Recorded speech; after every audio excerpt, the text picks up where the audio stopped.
Sometime last year, I read an article that Bumble, the dating app, was on the verge of bankruptcy. If you're not familiar, Bumble is a bit like Tinder, where users swipe left or right on profiles, depending on if you like the look of someone or not.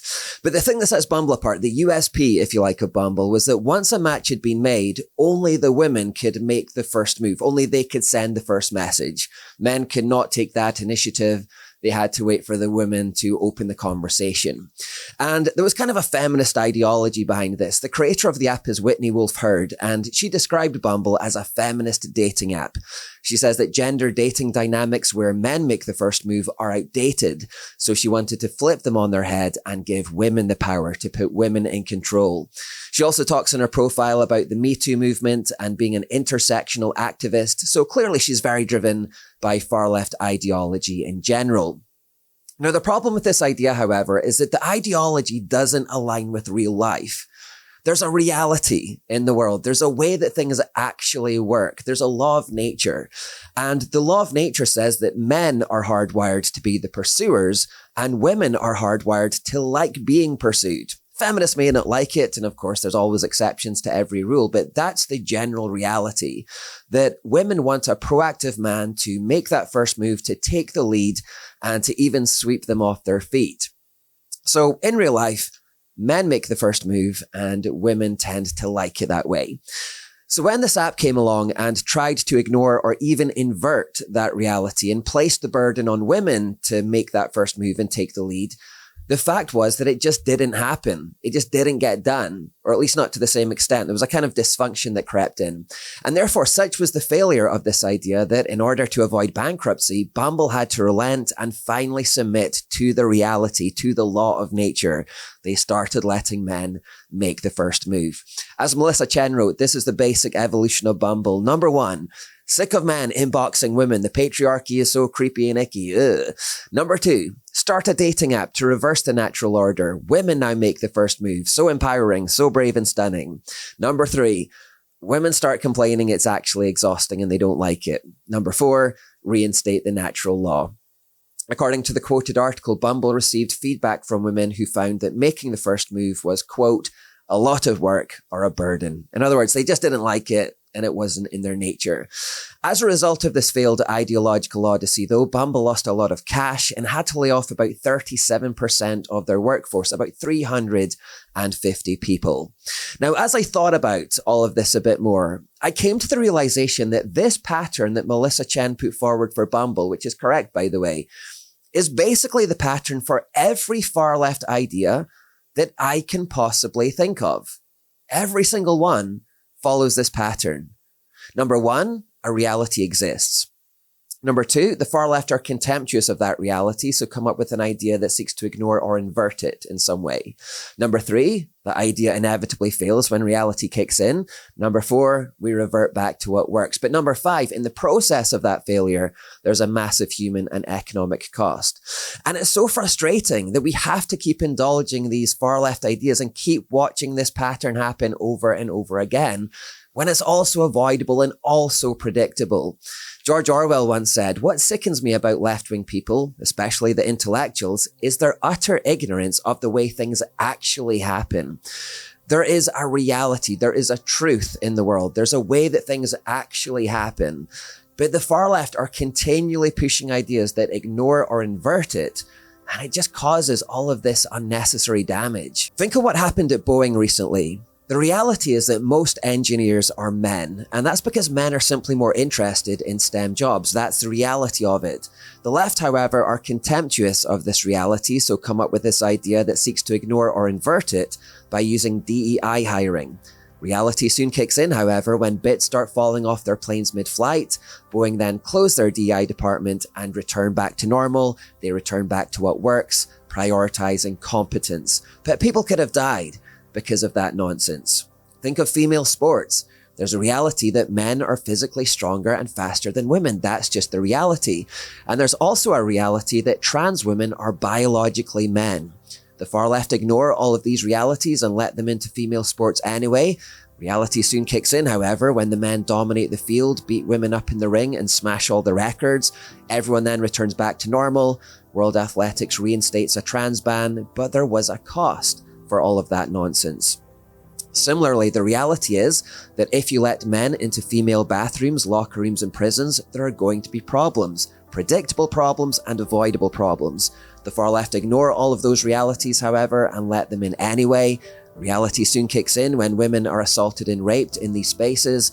The government then reverses the policy, but there was a cost for the nonsense. For the same biological reasons, all frontline soldiers were men at one point. Far-left activists ignore these realities and say that women should get frontline roles as well. Reality soon kicks in when they can't pass the fitness tests and get hurt more often. Testimonies from the frontline begin to come in saying it's a ridiculous social experiment and it's putting lives at risk. There is a cost. Despite the same biological realities, the far left say that female cops should be treated exactly the same as male cops. They don't need a male partner. But then you get situations like these, where male offenders can just calmly walk away from them, and even skinny students can overpower and wriggle away from two of them at the same time, and then just run off, and there's not a thing they can do about it. There are consequences for this nonsense. We could look at far-left activists trying to shut down gas and coal power stations as well, when the reality is that we still need them. Reality soon kicks in during winter when we run close to blackouts and people can't afford to heat their homes. Just Stop Oil want all oil banned, seemingly not aware that if we actually did that, the whole world would soon go back to the Stone Age. There would be real consequences for these silly ideologies. I think communism is an example of this. Communism is an example of an idea that is ignorant of the way things actually work. It's ignorant of human nature, but yet the left persist with it. It then fails when reality kicks in. Millions upon millions of people starve and die in the process, and then we go back to normal. And a topical example of this is the California wildfires. There's a reality that California needs to prepare for wildfires. This happens most years. But instead of doing that, the far left ignore those realities. They do like Boeing and focus not on competence, but on DEI hires, excluding men. They knock down dams for ideological reasons. They empty reservoirs and leave hydrants unfilled. They spend their time obsessing about lesbianism, seemingly not aware that there's a way things actually work. There is a reality in this world, and there are consequences for ignoring or trying to invert those realities. Here's one of the lesbian fire chiefs admitting that she doesn't actually have the physical capability to pull a grown man from a fire, but it doesn't seem to trigger the next thought that maybe then she's not the right person for this job. Maybe she should be letting people more competent and more qualified do this job. You want to see somebody that responds to your house, your emergency, whether it's a medical call or a fire call, that looks like you. It gives that person a little bit more ease, knowing that somebody might understand their situation better. Is she strong enough to do this? Or you couldn't carry my husband out of a fire, which my response is, he got himself in the wrong place if I have to carry him out of a fire. Yeah, he did get himself into the wrong place, but it's literally your job to carry him out of that fire. And if you can't do it, then you can't do your job. You're not qualified for that job, and you should probably quit and hand over the reins to someone who can do that job. And that's probably going to be a man, because they're the ones with the physical strength to carry other grown men out of burning buildings. There's a reality here. There's a way that things actually work. It's like the left think everything's cosplaying and there's no real consequences, and you can put anyone into any position, any job, any uniform, regardless of their capabilities or experience or skills, and nothing bad's going to happen. And I just thought of another one, defunding the police. That's another far left idea. We all know that if you take away the crime deterrent, then crime is going to rise. That's the reality. But for ideological reasons, the left try to ignore or invert that reality. Then what happens? Crime rises, and shops have to close because they can't afford to function anymore, and all of society begins to crumble and fall apart. It's the same pattern over and over and over. Remember in Trench, we looked at the love v truth balance and how these two values, while both good, often seem to be at odds with one another and want opposite outcomes to various problems. And I said that the left will always lean towards what they think is the loving thing. But in the process, that can sometimes mean that they detach from reality, from the truth. Well, that's kind of what's going on here. And it's a bit like this. When you were a kid, did you ever play a really important game as a kid with your friends? And you're maybe about 10 or 11 years old, and it's a really intense game, and the outcome really matters to you and your friends. And did your mum ever come out into the middle of this game, and this very important game, and say, hey guys, let your little brother or little sister play and have a go? and your little sister's about half the size and about half your age, and you know that they can't do it yet because they're not old enough yet. You know they can't do it.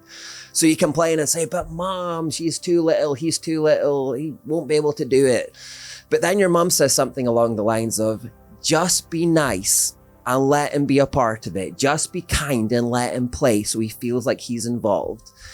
So you hand over the bat or the ball or whatever it is and you let him play. But then sure enough, he can't do it and you lose the game and your friends are giving the L sign and all that kind of stuff. Well, that's kind of the image I get here. So it's like the Boeing engineers are kind of working on a plane engine and they're doing a really good job and they've got a lot of expertise and skills. But then some far left ideologue comes along and says, hey fellas, can you let these DEI hires have a go? And the Boeing engineers say, but they don't have the skills or experience. If you let them hammer at these engines, they're going to ruin them. The planes will crash and people will probably die. There will be consequences. And the leftist just says, just be nice and let them have a go. Just be kind and let them have a go.